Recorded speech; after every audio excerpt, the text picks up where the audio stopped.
아멘. 제가 간증을 하나 할 거거든요. 여러분께서 어떤 부분들은 좀 감당하기 어려운 부분이 있을지 모르겠습니다. 그러나 여러분께서 함께 은혜를 나누실 수 있길 바랍니다. 저는 지난 주중에 다른 지역에 좀 다녀왔습니다. 아들 집에 갔다 왔습니다. 우리 아들 해서 미안합니다. 아들이 졸업을 하고 직장을 잡고 열심히 수고해서 보금자리를 마련했습니다. 좀 자랑스러운가, 어머니 아버지 와서 같이 잘 수 있는 방입니다. 이렇게 연락이 와서 초청이라고 생각하고 한 번도 개인적으로 방문을 해서 격려하는 시간이 없고 해서 여러분도 다 그렇겠습니다마는 시간을 참 억지로 내서 갔습니다.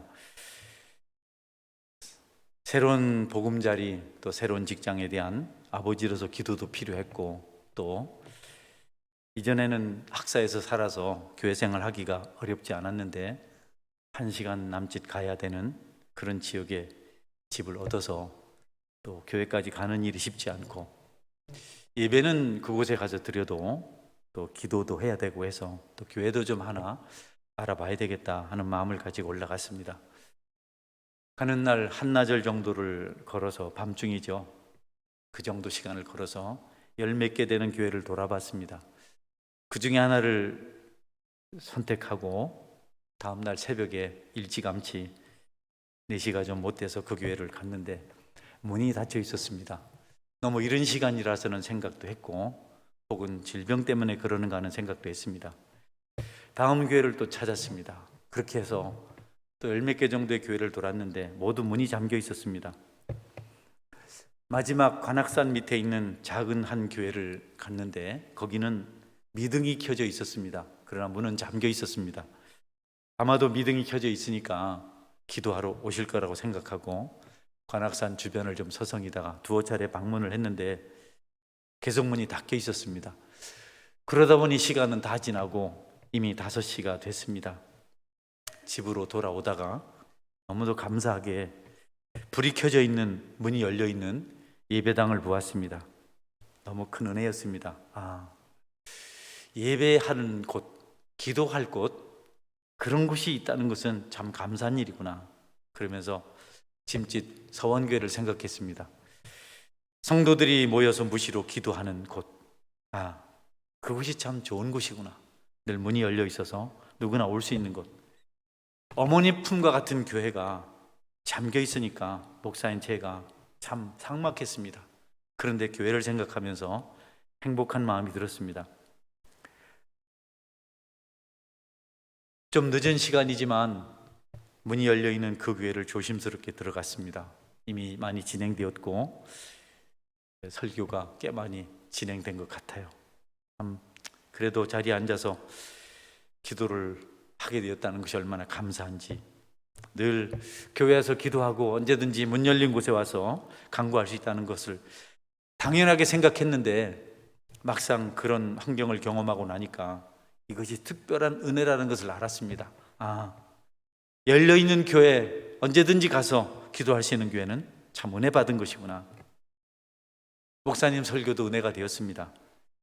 출애굽기를 가지고 설교하셨는데 모세가 물에서 건짐을 받은 것이라든지, 또 모세가 친어머니인 요게벳에게 양육을 받을 수 있는 것이라든지, 그들이 구원받은 사건들, 가나안 땅으로 행하는 모든 과정들, 이것은 하나같이 하나님의 주권이었다. 모세가 할 일이 없었고 이스라엘 백성들이 한 일이 없었고 하나님께서 그렇게 하셨다. 이런 하나님 주권에 대한 설교를 익히 들었고 익숙한 내용이었지만 그날은 얼마나 은혜가 되는지 하나님께서 가슴에 감동을 주셨어요. 마음을 울렸습니다. 물론 목사님의 말씀도 은혜가 되었지만 기도처를 찾아서 지난 밤부터 해서 애쓴 수고가 내게 더 큰 은혜가 되지 않았나, 이렇게 생각을 했습니다. 하나님을 섬기는 것은 희생과 수고가 배경이 돼야 은혜가 있는 것이구나. 이런 수고를 하지 않고 그냥 당연하게 기도처를 찾아서 들어갔다면 내가 이런 감동이 있었을까? 기도처를 찾는다는 것, 교회를 만난다는 것, 이것은 정말 값진 일이구나. 그리고 목사님 설교가 많이 저한테 감동이 됐습니다. 너무 감사하다. 내가 선이 없고 내가 의가 없고 내 수고로는 절대로 얻을 수 없는 구원, 하나님의 자녀, 천국 가는 길, 그 구원의 확신. 예수님께서 십자가에서 나 대신 죽어주시고 죄값을 지불하셨기 때문에, 모든 것을 다 지불하셨기 때문에 내가 지옥 가지 않고 믿고 천국 갈 수 있게 되었구나. 하나님께서 독생자를 희생하시고 독생자를 십자가에 죽게 하신 이유가 바로 여기에 있었구나. 자격 없는 자, 어쩔 수 없는 죄인. 여러분, 은혜 중에 은혜라서 참 오랜만에 감사의 눈물을 쏟으면서 또 콧물 흘리면서 기도를 했습니다. 그리고 우리 교회가 24시간 문을 열어놓은 것은 참 좋은 일이었구나. 그것도 감사했습니다. 교회가 건축되고 주변에 불량한 아이들이 빈번하게 드나들면서 많은 불미한 일이 교회 안에서 있었습니다. 컴퓨터도 도둑질해 가고 또 준삼층에서 술판을 벌리기도 하고 몇 번 문을 잠가야 되지 않나 하는 생각을 했는데 문을 열어두자 이렇게 결심을 한 것 때문에 저도 지난 세월 동안 경성할 수 있었고 교회에서 보낸 시간들이 많았던 것 같았습니다. 교회는 기도하는 곳이 되어야 되겠다. 교회는 보존되는 곳이 아니고 무슨 지켜서 유지해 가는 곳이 아니고 오픈되어서 하나님께 기도하고 예배하는 곳이 되어야 되겠다. 예수님께서도 내 집은 만민이 기도하는 집이라 말씀하셨는데 잊지 말아야 되겠다. 기도하기를 원하는 성도들이 기도할 수 있는 곳, 또 기도하는 성도들의 발걸음이 멈추지 않는 곳, 그래서 계속해서 기도의 행진을 지속하는 교회, 그런 교회가 되어야 되겠다. 그거 우리 교회가 한번 꿈꿀만 하는 것이 아닌가. 교회에 다른 교회 다니시는데요, 부산에 다니시는데 새벽마다 오셔서 기도하시는 분이 계세요. 그분이 어느 날 저에게 그런 말씀하셨습니다. 목사님, 언제든지 찾아와서 기도할 수 있는 곳이 있다는 것이 얼마나 감사한지 모릅니다. 기도처를 찾아서 좀 일찍 나와서 다니면 다 문이 잠가 있어서, 또 한밤중에 기도하려고 좀 가보면 다 잠겨 있어서 참 마음이 힘들고 안타까웠는데 늘 교회가 문이 열려 있으니까 참 좋습니다. 그분은요, 큰 교회 권사님이신데 마음을 가지고 사세요. 오래되셨다 해요. 키우지 않으시고 하나님께서 지켜주셔서 전도도 많이 하시고. 짧은 간증이었는데 그 간증이 짐짓 그날 새벽에 생각이 난 겁니다. 그 권사님 마음이 이랬겠구나. 힘들고 어려웠는데 도대체 많은 교회가 있는데 들어가서 기도할 수 없다니, 문이 닫혀 있다니, 그렇게 답답했는데 기도할 수 있는 걸 찾아서 즐거워한 것이 그때 그 권사님 말이 지금 내 마음 같겠구나. 여러분, 바울 사도는 선교지에 가서 가장 먼저 한 곳, 유럽의 첫 성, 마게도니아의 첫 성, 빌립보에 가서 가장 먼저 한 것이 기도처를 찾은 것입니다. 어디 기도하는 장소가 없을까?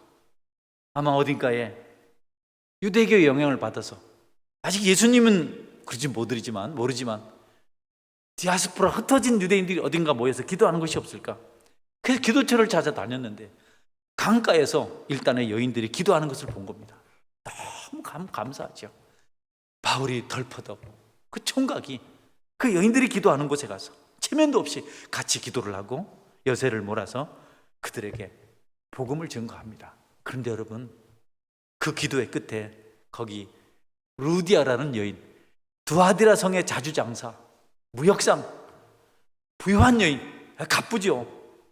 그가 그날 예수님을 믿고 구원을 받습니다. 그리고 그곳에 머무는 동안 바울 사도의 선교 동역자가 됩니다. 내 집에 와서 머무십시오. 필요한 것을 다 내가 되겠습니다. 바울이 그렇게 하지 않겠다고, 나는 신세 질 수 없다고, 내 자비랑하겠다고, 그러면 안 된다고, 내가 예수 믿는 사람, 내가 구원받은 여자인 것을 알거든, 그것이 확실하거든, 우리 집에 와야만 한다고, 나도 동역해야 된다고. 여러분, 기도처, 거기서 영혼을 구원하고, 그리고 그는 선교 후원을 받게 됩니다. 자리에 앉아서 그날 기도하면서 전기세를 아끼려고 자꾸 현관에 등을 껐는데 이제는 입구의 등은 좀 켜놔야 되겠다. 그래서 누구라도 언제가 될지는 모르지만 지나가다 짐짓 교회 불이 켜져 있는 것을 보고 들어와서 기도해서 응답도 받고 그하고 예수님도 믿고 마음의 평강을 찾을 수 있다면 그게 뭐 전기세가 대수겠는가? 그것보다 귀한 것이 어디 있겠는가? 항상 교회를 생각하는 마음으로 틈틈이 들러서 기도하는 성도들이 고마웠습니다. 교회가 잠들지 않도록 오며 가며 들리시고 새벽에도 오시고 또 밤중에도 오시고, 그래서 기도하는 성도들이 얼마나 소중한 것인지 그때 은혜를 받으면서 그 생각을 했습니다. 우리 교회는 기도의 릴레이가 멈추지 말아야 되겠다.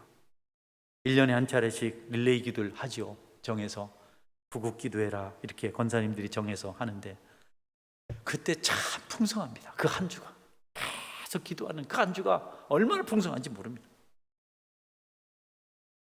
조금 늦게 예배당에 들어가서 뒷자리에 앉았는데 거기 기도하는 성도들이 한 17명, 18명 정도. 예배당은 우리 교회 배는 되게 크더라고요. 교회가 큰 교회인데 많지는 않았습니다. 그런데 여러분, 그 몇 명 안 되는 분이 교회를 가득 채우고 있다는 생각을 했습니다. 정말 띄엄띄엄 앉아 있었는데 기도하는 사람들은 수가 많든 적든 교회를 풍성하게 만드는구나. 한 사람이라도 기도하면 수십만이 있는 교회보다도 그 기도하는 성도가 있는 교회가 정말 복된 교회구나 라는 생각을 했습니다. 저는 가끔 새벽 기도에 좀 사람들이 성도들이 많이 나오지 않았을 때 좀 마음이 좀 안 좋았었는데 생각을 바꾸기로 했습니다. 한 사람이라도 교회를 생각하고 주님을 생각하는 마음으로 나와서 기도한다면 그것이 얼마나 값진 일인가. 한 영혼이 천하보다 귀하다고 하셨는데 사람이 온천을 얻고도 제 목숨을 잃으면 무엇이 유익하려고 말씀하셨는데 등대지기 한 명이 등대불을 밝히면 항구를 찾는 배가 파손되지 않고 순조롭게 항해할 수 있는데 한 명이라도 깨어서 기도할 수 있다면 그것이 감사한 일이 아닌가.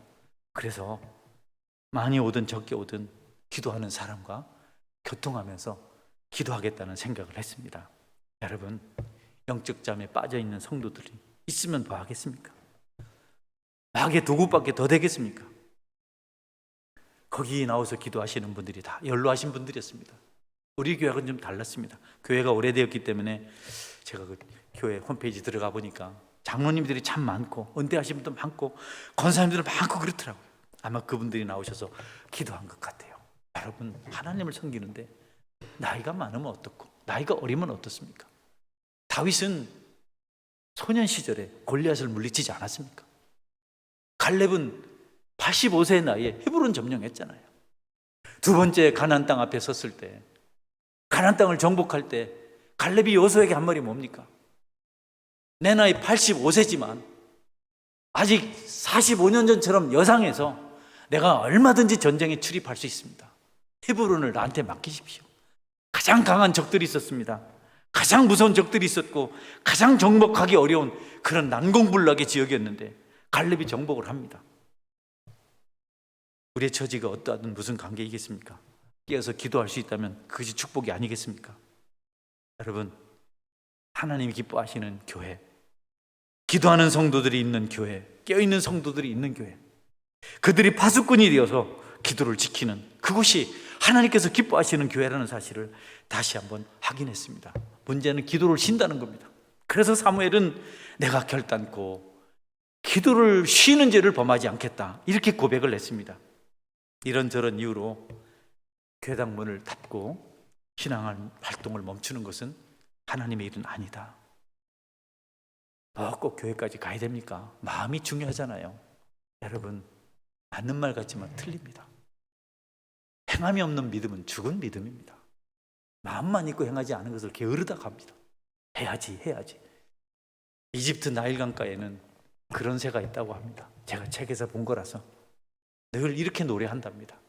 우리나라 참새는 짹짹짹 하는데요, 부엉이는 부엉부엉 우는데요, 그 새는 날 밝으면 집질이, 날 밝으면 집질이 이렇게 노래한다 그래요.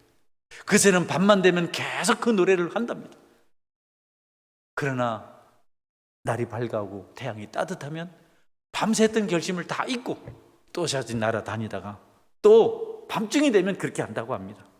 여러분, 마음을 먹은 것으로 다 끝이 아니고 실천하는 것이 중요하다. 여러분들은 어떤 일이 있어 주님을 향한 여러분의 신앙이 멈추지 않도록 기도하시고 바라보시는 은혜가 있기를 바랍니다. 피해 여왕 메리가 두려워하는 것은 기도하는 한 사람, 요한 낙스 목사님의 무릎이었습니다. 그는 스코틀랜드의 10만 대군을 두려워하지 않았습니다. 그런데 구교도로서 신교도를 정복하려고 하니까 도대체 기도가 너무 강해서 그 교회를 어떻게 할 수가 없었어. 그 낙스만 없으면, 요한만 없으면 우리가 이길 수 있을 텐데. 여러분, 기도의 사람은 마귀를 결박하고 승리의 노래를 부를 수가 있습니다. 그러니 저는 무슨 이유 때문인지 모르지만 거의 대체적으로 질병, 전염병 때문이라고 생각하는데, 여러분, 전염병이 교회 문을 닫게 하면 안 됩니다. 예배를 멈추고 기도회를 멈추는 것은 질병 예방 차원에서 중요한 일이지만, 그렇다고 해서 전적으로 그게 무슨 큰 이유라고, 큰 대수라고, 생명보다 더 귀중한 그 소중한 일을 우리에게 맡기셨는데 질병이 뭐 그렇게 대단한 것이라고 교회 문까지 닫아버리고 옳은 것이 아니라는 생각을 했습니다. 여러분들이 혹시 코로나 시기에 예배하는 동안 많은 갈등들이 있을 줄 알고 부담이 있을 줄 아는데, 여러분, 우리가 마스크 잘 쓰고 질병 예방하면서 예배하고 기도하는 일을 이루어 갑시다. 할렐루야. 해야 됩니다. 제가 확실히 경험했습니다. 문 닫힌 교회 그렇게 서글플 수가 없더라고요. 흉중하게 닫혀 있는 게 도대체 무엇 때문에. 한 3년 전쯤에 새 가족이 한 분 오시자마자 은혜를 받고 새벽 기도를 나오셨어요. 2, 3일 뒤에 우연히 이렇게 만났는데, 목사님, 교회 오니까 기도하는 분들이 계셔 참 좋아요. 성령의 음성을 제가 들었어요. 그 새 가족이 들어와서 보니까 한 20여 명 되는 성도들이 기도하는 모습이 너무 훈훈한 겁니다. 썰렁할 줄 알았는데, 냉랭할 줄 알았는데 포근하고 힘이 있고. 그렇잖아요. 기도하는 성도들이 있는 교회가 얼마나 힘이 됩니까? 새벽도 얼마나 든든합니까? 얼마나 포근합니까? 기도하는 곳에 하나님이 함께 계시는구나. 어제까지만 해도, 얼마 전까지만 해도 불신자로 살았던 이 자매가 새벽에 은혜를 받아서 기도 왔는데 그런 걸 다 아는구나. 하나님 살아 계시는구나. 잊을 수가 없는 그런 그분의 간증이었습니다. 사실 새벽에 교회가 여러분 재밌는 곳이 아니잖아요. 컴컴하고 국가대표들이 새벽에 경기하는 것도 아니고, 영화도 아니고, 무슨 오락장에 가는 것도 아니고, 술판을 벌인 것도 아니고. 그런데 어떻게 그곳에 기쁨 있고 은혜가 있겠습니까? 하나님께서 함께 하시기 때문인 것을 여러분이 믿으시기를 바랍니다. 어떤 여성도님이 교회를 나오셨어요. 제가 제가족 공부를 마치고 제자반 공부를 하자 했어요. 하시더라고요. 2가지 부탁했습니다. 성경 암송하시고 새벽기도 나오십시오. 암송 못해요. 나는 암송이 안 돼요. 그런데 암송해 오셨더라고요. 왜 새벽기도 안 오셨어요? 3층에 사셨는데요, 3층에서 문을 열고 밑을 내려다보니까 무서워서 못 나겠더라고요. 어떻게 이 방길을 걸어가나. 그런데 극복하시고 그 이후로 한 번도 기도를 빠지지 않으세요. 멀리 가지 않으시면, 몸이 피곤하거나 많이 아프지 않으시면 꼭 기도해 오십니다. 건사로 임직 받으시고 얼마 전에 은퇴를 하셨습니다. 여러분들께서 지금도 변함없이 새벽을 깨우고 계시는데, 교회가 행복하고 교회가 풍성하고 교회가 부흥되고 교회가 잘 되길 원하고 여러분이 기대하는 은혜를 받길 원한다면 여러분 깨어서 기도하는 은혜가 있기를 주님의 이름으로 축원합니다. 너무도 소중한 일, 저는 잠깐 잘못했으면 간과할 뻔했었는데, 이번에 서울 가서 10몇 개의 교회를 누비고 다니면서 기도처를 찾다가 기도할 장소를 만난 그것 때문에 이 성도가 기도할 곳이 있는 것이 얼마나 감사한 일인가. 여러분들은 그 경험 안 하셨을지라도 그곳이 있다는 것을 감사하시길 바랍니다. 할렐루야. 초대교회는 예배 드릴 수 없었어요. 기도할 수 없었어요. 그들은 통곡했습니다. 북한도 마찬가지입니다. 우리는 너무 이렇게 넉넉하니까 감사한 줄 모르고 소중한 줄 모르고 되려 불평을 하기도 합니다. 하실 수만 있다면 새벽에도 오시고 한낮에도 들르시고 저녁에도 한번 오시고 또 바쁘시면 밤중에 오셔서 기도하시고. 다니엘은 하루에 3번씩 기도하지 않았습니까? 예수님도 새벽에 기도하셨고 만나를 하필이면 새벽에 주셨습니다. 해가 뜨기 전에 이슬이 내릴 때 한밤중이죠. 그때 만나를 내리면 200만 명이 먹을 수 있는 양식을 그 많은 이스라엘 사람들이 자기 가족들을 위해서 한 사람 한 오멜씩 거두기 위해서 나가는 겁니다. 그런데 이상하게도 이 만나는 태양이 뜨면 이슬과 함께 말라 없어지는 겁니다. 엄청난 양식을 하나님 왜 새벽에 내리셨을까요? 저는 우리가 새벽부터 하나님과 깨어서 교제하도록 하시기 위한 하나님의 방법이라고 생각합니다.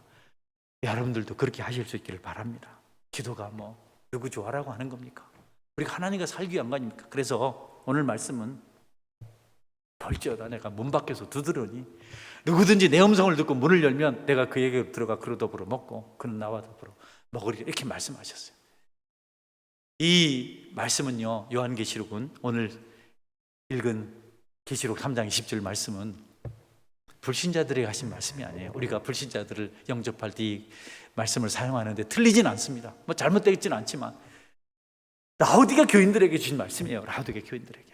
라오디가 교인들이 차지도 않고 덥지도 않고 냉랭하고 그냥 고집만 세고 원망 불평만 하고 헐벗고 가난하고 굶주렸는데 우리는 부유하다, 우리는 넉넉하다 이렇게 말하고 하니까 괜찮아요, 문제 없어요 이래 말하니까 예수님께서 나는 너희들이 너무 싫어서 그냥 토하여 내치고 싶다. 너희들이 그렇게 가난하고 궁핍한데도 넉넉하다고 하니까 내가 속이 미식거려서 토해버리고 싶다 이렇게 말씀하셨어요. 라오디가 교인들을 향한 편지입니다. 거기서 주님께서는 내가 문 밖에 서서 두드린다는 겁니다. 못 박힌 손, 다시 그 손에 피가 나도록 문을 두드리면서 문을 열어달라고 말씀하신다는 겁니다. 불신자가 아니에요. 예수 믿는 사람들에게 그렇게 한 겁니다. 예수님을 문 밖에 세워둔 것은 강도가 아니고 도둑이 아니고 사기꾼이 아니었습니다. 성도들이었습니다. 그래서 난 두드린다. 문을 좀 열어달라. 주님, 뭐 잘못한 거 있으신가요? 아쉬운 게 있습니까? 아닙니다. 교회로부터 냉대를 받으면서도 교회를 떠날 수가 없었습니다. 여러분 잘 들어보세요. 라오디가 교인들 이야기일까요? 주님은 없잖아요. 우리만 있잖아요. 그분은 없고 그런데도 왜 떠나지 않으실까요? 왜냐하면 피로 세우신 그 교회가 주님이 없으면 안 되기 때문에, 주님 없는 교회가 교회가 아니기 때문에. 건물을 지어놓고 교회라고 말하지만 주님이 계시지 그래서는 안 되기 때문에 그분은 그 냉대를 받으면서도 내가 너희들에게 들어가고 싶다, 문을 좀 열어달라 이렇게 말씀하세요. 문을 열기만 하면 내가 너희들을 회복시킬 수 있는데 열지 않으면 회복의 길이 묘연하다. 문 좀 열어다오, 문 좀 열어다오. 주님이 통사정을 합니다. 못자국 난 그 손. 여러분, 그 교회를 사랑하시기 위해 떠날 수가 없습니다. 그 피를 흘리셔서 세우신 교회이기 때문에 버릴 수가 없습니다. 주님이 다시 라오디가 교회에 가서 그 교회를 새롭게 하시려고 그렇게 말씀하셨습니다. 녹화한다는 것, 누군가 문을 두드린다는 것은 우리가 땅땅 대문이 아니고 방법이 다양하시죠. 여러분 지금도 말씀을 통해서 주님께서 여러분의 문을 두드린 줄 믿으시길 바랍니다. 할렐루야. 어떨 때는 양심의 문을 두드리세요. 어떨 때는 섭리하세요. 어떨 때는 자연 환경을 통해서도 말씀하세요. 계속 내가 살아있다, 나다. 여러분 봉사할 때, 봉사 현장에서도 문을 두드리시는 분이 하나님 어떻게라든지 들어오시려고 다양한 방법으로 때로는 채찍을 내리시기도 하고 때로는 주의 음성을 듣게도 하시고 또 예배를 주시기도 하고 기도 시간을 주시기도 하고 재앙을 주시기도 하고 지금 한두 나라가 아니고 여러분 온 세상이 순식간에 전염병에 감염돼 있어요. 이런 적을 전 본 적이 없습니다. 지역적으로 어느 나라에 뭐 에볼라가 돌았다, 뭐 장티푸스가 돌았다, 이런 거는 제가 봤는데 순식간에 전 세계가 이렇게 한 번에 어디 갈 데가 피할 데가 없는데 우리는 아직도 잘 몰라요. 저도 마찬가지고. 우리는 늘 그렇게 설교하고 듣잖아요. 땅에 피할 곳이 없으면 하늘을 바라보라. 여러분 지금이 그때인 줄 믿으시길 바랍니다. 어떻게 되겠지? 안 됩니다. 뭐 이렇게 백신을 만들었는데 변인종이 생겨서 또 브라질은 심각하다 하고, 하늘에 계신 하나님께 도움을 구하고 그분을 만나지 못하면, 그분이 놓고 하고 있다는 사실을 알고 우리 문을 열지 않으면 우리에게 소망이 없습니다. 이 전염병도 주님께서 문을 두드리시는 또 다른 방법인 줄 아시고, 여러분 마음의 문을 열고 주님과 더불어 동행하는 삶을 살아가시기를 축원합니다. 할렐루야. 우리 주님은 우리에 대해서 너무 온화하세요. 그걸 참아내세요. 어떻게 그렇게 인자하신지. 사실은 라오디아 교회 교인들을 토해서 내치고 싶거든요. 짜증나는 내성들이거든요. 근데 주님께서 그렇게 하지 않으세요. 그분이 성품이 온유하시기 때문에, 그분이 우리를 사랑하셔서 우리를 위해서 죽으셨기 때문에, 그렇게 대가를 지불하셨기 때문에 버릴 수가 없는 겁니다. 내가 문을 두드린다. 너희들이 자원해서 문 좀 열어달라. 이렇게 말씀하십니다. 강요하지 않습니다. 겁주지 않습니다. 기다리십니다. 상한 각대를 꺾지 아니하시고 꺼져가는 심지를 끄지 아니하시기를 실로가 오시기까지 하시겠다고 말씀하셨는데 얼마나 우리를 사랑하시는지. 그래서 빌립보서 2장 13, 14절은 이렇게 말씀합니다. 너희 안에서 행하시는 이는 하나님이시니 자기의 기쁘신 뜻을 위하여 너희에게 소원을 두고 행하게 하시나니 모든 일을 원망과 시비가 없이 하라. 할렐루야. 우리에게 소원을 주셨어요. 여러분이 하나님께 주신 소원이 있는 줄 아시고 그 소원을 따라 살아가시기를 주의 이름으로 축원합니다. 소원이 없이 살아가요. 기도에 대한 소원이 없어요. 영혼에 대한 소원이 없어요. 살았다는 이름이 있으나 실상은 죽은 자라, 이렇게 말씀하셨어요. 사대교회를 향해서. 주님이 우리에게 강력한 폭풍같이 찾아오시는데, 여러분 그때는요 우리를 죽이려고 오는 것이 아니라 우리를 죄로부터 살리시려고 오시는 겁니다. 저는 폭풍 같은 주님의 임재를 이번 여행을 통해서 경험했습니다. 내가 얼마나 큰 죄인인지, 내가 얼마나 어리석은지 문을 닫아두고, 주님이 찾아오셨는데 내일이 바쁘다고, 주님이 말씀하시는데 내가 즐길 것이 있다고 문을 닫아두고 외면한 적이 너무 많았습니다. 여러분 어떠신가요? 살아가는 삶이 바빠서 문을 닫아두고 그분에게 문 열지 않고, 심지어는 고의적인 죄를 짓겠다고, 주님이 방해가 된다고 예배를 빼먹기도 하고, 주님 안 믿는 사람 행동하고. 여러분 멸망받아야 되지 않을까요? 그러나 멸망시키지 않으시고 우리를 살리시려고 문을 두드리시면서 문을 열기만 하면 내가 너희에게 들어가서 너희로 더불어 먹고 너희는 나로 더불어 먹으리라, 이렇게 말씀을 하시고 계신 겁니다. 식사 자리에 오시겠다는 겁니다. 우리 음식을 나누시겠다는 겁니다. 뿐만 아니라 우리에게 주님과 함께 먹고 나눌 수 있는, 교제할 수 있는 그런 은혜를 주시겠다는 겁니다. 무슨 뜻인가요? 주님이 우리에게 양식을 주시겠다는 겁니다. 우리 주님은 생명의 떡이시며 생명의 양식이십니다. 그분을 만나면 여러분이 새로운 것을 먹게 되고 새로운 기쁨을 누리게 될 줄 믿으시길 바랍니다. 그걸 주시겠다는 겁니다.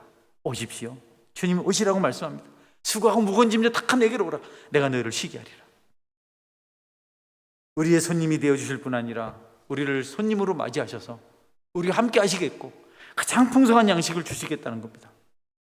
우리가 그 양식을 먹지 않으면 회복이 없고 능력이 없고 충만함이 없기 때문에 그 양식을 먹어야 된다고 말씀하시는 겁니다. 그러니까 문을 열라는 겁니다. 우리 거 빼앗자고 오신 것이 아니고 우리에게 주시겠다고 오시는 겁니다. 그분의 손에는, 문 두드리시는 그 못 박힌 손에는 생명의 양식이 들려 있어서 문을 열기만 하면 그것을 나눠주고 우리를 부유케 하시겠다고 말씀하십니다. 이런데도 여러분이 이런저런 이유로 문을 잠그고 여러분의 아성을 쌓고 주님보다는 여러분 자신을 우선으로 하고 살아가는 일이 있어서는 안 되겠다는 겁니다. 여러분, 문을 활짝 여시기를 제 이름으로 축원합니다. 할렐루야, 아멘.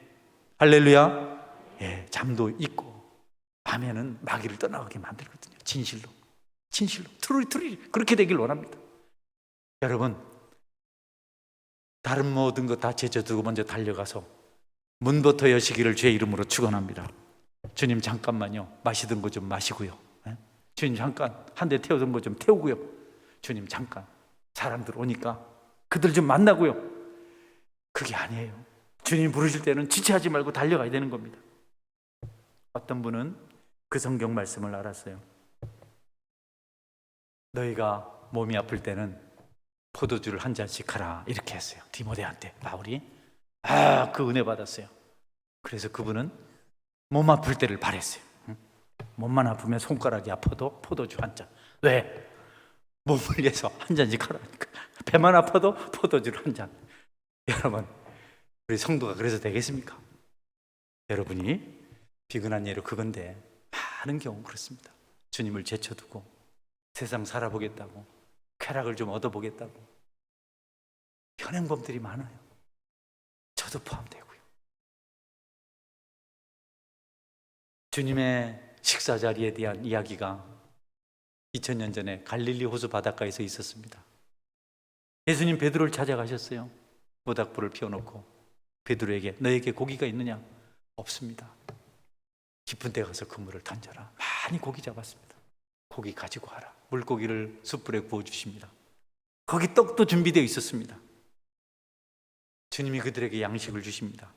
제자들이 밤중에 참 추웠는데, 이전에 베드로는 얼마 전에 대제사장 가야바의 뜰에서 모닥불을 쬐면서 예수님 모른다고 3번 부인했는데요, 이제 장소가 바뀌어서 주님과 함께 모닥불을 쬐면서 주님께 주신 양식을 먹습니다. 그런데 여러분, 정말 주님이 주고 싶었던 양식은 베드로에게 사명을 주시는 것이었습니다. 내 양을 먹이라, 내 양을 먹이라, 내 양을 먹이라. 그게 진짜 베드로가 받은, 주님께서 나눠주신 하늘 양식이었습니다. 여러분이 하나님의 일에 매력이 없고 하나님의 일을 할 수 있는 처지가 안 되는 것은 복이 아닙니다. 그건 절대 복이 아닙니다. 억만금을 얻어도 복이 아닙니다. 정말 주님이 주시는 생명의 양식은 그 나라를 위해서, 영혼을 위해서 일하게 되시는 것인지를 여러분이 믿으시기를 주님의 이름으로 축원합니다. 그 일이 생명이에요. 그럴 때 우리는 사는 겁니다. 그럴 때 우리는 영성이 넘치게 되는 겁니다.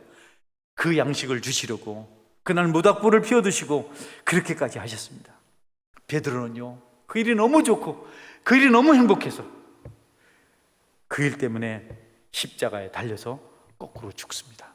우리 예수님도 마찬가지죠. 사마리아 여인을 회개시키시고 제자들이 음식 가지고 왔을 때 이거 좀 드세요 하니까, 아니다, 나는 너희들이 알지 못하는 양식이 있다. 내 양식은 나를 보내시는 일을 행하는 것이다. 방금 전에 그분은 사마리아 여인을 복음으로 구원하셨거든요. 그것이 주님의 기쁨이었고 양식이었어요. 주님은 그 양식을 우리에게 주시길 원하십니다. 여러분이 그 로도브를 먹을 때 그 소원이 생기고 그 기쁨이 생기고 그 감격이 생길 줄 믿으시기를 바랍니다. 전도하는 거요, 성도들 돌보는 거 축복 중에 축복입니다. 교회 봉사하는 것 아무나 할 수 있는 거 아닙니다.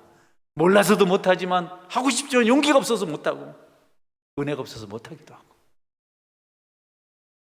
우리가 그 양식을 먹을 수 있게 하시겠다고 예수님께서 말씀하셨어요. 누군가를 전도하고 계십니까? 여러분은 축복받은 생명의 양식을 예수님께 나눠받은 사람입니다.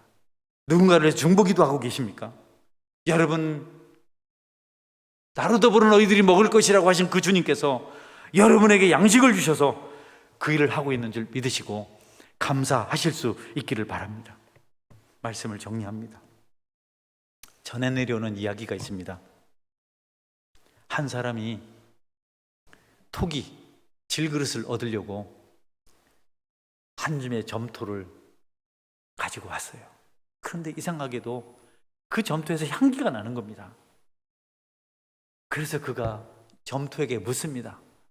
어떤 사상가가 쓴 글인데요, 뭐라고 묻냐면, 너는 평범한 점토인데 어떻게 이렇게 그윽한 향기가 난단 말이냐, 이렇게 물었습니다. 점토가 대답합니다. 나는 장미꽃밭에서 오랜 세월 동안 있었습니다. 그러다 보니 마침내 그 향기가 배어든 것입니다. 점토가 장미꽃밭에 오래 있으니까 장미꽃 향기가 그렇잖아요. 여러분, 우리가 좀 바꿔서 이런 질문을 할 수 있습니다. 예수님을 믿고 거룩한 성품을 가진 사람들, 인내가 깊고 사랑이 많고 언제나 따뜻하고 순종하고 그런 온화하고 따뜻한 인품을 가진 그리스도인에게 이런 질문을 할 수 있습니다. 당신은 어떻게 그토록 따사로운 마음을 지니게 되었습니까? 어떻게 그렇게 될 수 있었습니까? 그때 그가 대답한다면 이렇게 대답할 겁니다. 내 마음은 좋은 일로 가득합니다. 감사로 넘쳐납니다. 왜냐하면 내가 만난 왕에 대해서 그에게 들었던 일을 내가 말하고 전하고 또 내가 날마다 그것을 묵상합니다. 나는 예수님과 함께 있었고 예수님께 배웠기 때문에, 예수님을 배웠기 때문에 당신이 보는 것 같이 되었습니다. 어떻게 하실까요? 죄를 쫙 하실까요? 아니면 마음의 문을 열고 예수님과 함께 하실까요? 저는 여러분들이 주님이 녹화할 때 귀찮아요, 그만 좀 하세요, 나 바빠요, 할 일이 많아요, 대상 같아요. 주님은 나중에요. 언젠가 될 때가 있겠죠. 좀 착해진 다음에, 돈 좀 벌어놓은 다음에, 여유가 좀 생기거든, 아이들 자란 다음에. 아닙니다, 여러분. 지금 문을 열어야 여러분이 그분과 더불어 먹으면서 그분의 향기를 가지고 살아갈 수가 있습니다. 그분의 양식, 너희와 더불어 먹겠다고 하신 그 양식을 우리가 얻을 수가 있습니다. 교회는 문을 열어야 합니다. 나눔의 문을 열어야 되고, 베품의 문을 열어야 되고, 복음의 문을 열어야 되고, 기도의 문을 열어야 합니다. 우리가 섬기는 교회가 누구에게나 열려지는 교회가 될 수 있기를 제 이름으로 축원합니다. 우리가 그렇게 해야 됩니다. 교회 왔는데 딱딱하게 닫혀 있어. 성도들이 마치 닫혀진 문같이 얼굴이 굳어져 있어. 인사가 없어. 얼굴이 왜 이렇게 무거워? 여러분, 그게 내 마음대로 됩니까? 우리가 이기인도 아니고 갑자기 웃어집니까? 우리 속에 예수님의 향기가 있을 때 우리도 모르는 사이에 여러분, 사람들의 마음을 문을 열 수 있는 우리의 영성이 생겨나게 될 것입니다. 우리가 주님 앞에 산다면, 믿음을 고백한다면, 주님을 사랑하는 그 강렬한 열망이 있다면, 그래서 모두에게 문을 열 수 있다면 우리의 믿음이 숯불처럼 강하게 타오르게 될 것입니다. 주님께로 더 가까이, 더 가까이, 더 가까이. 그래서 여러분, 그분을 모시고, 그래서 여러분들도 세상에 빛이 되고 소금이 되시기를 주님의 이름으로 축원합니다. 아멘. 같이 기도하겠습니다. 하나님, 주님과 함께 있길 원합니다. 내가 너무